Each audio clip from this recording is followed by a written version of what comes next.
Hello, this is Biplav speaking, and this is my daily checklist video. The routine work is every day we open my 501 mail and check out about their rented channel, beta team, as well as, and then I go to my do my schedule work. Today is my schedule work also on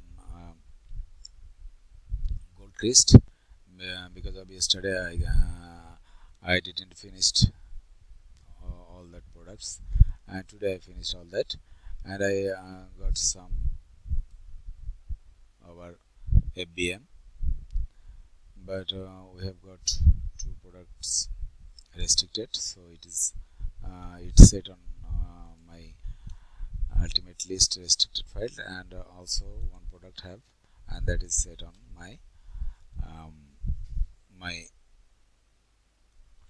sheet also. Okay, like this. Okay, then I today I also work on Nmax bill. Nmax bills also. Um, Today I set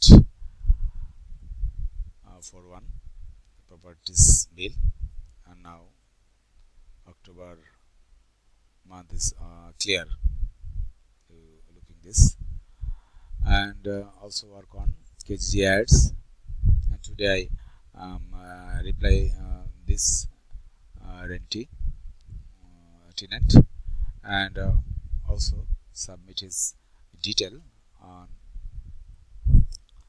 rental channel also. So please check out over there. And today I have a communication with a newcomer, Asif maybe, and we talk about our work and what is the work we'll do. Maybe he didn't got his mail number and password, so I suggest you that you should uh, give him mail number and password. And I said also that next week, that means Sunday, he will call us, and I will we can help him as much as you can. And that's all today. All this schedule. Thank you.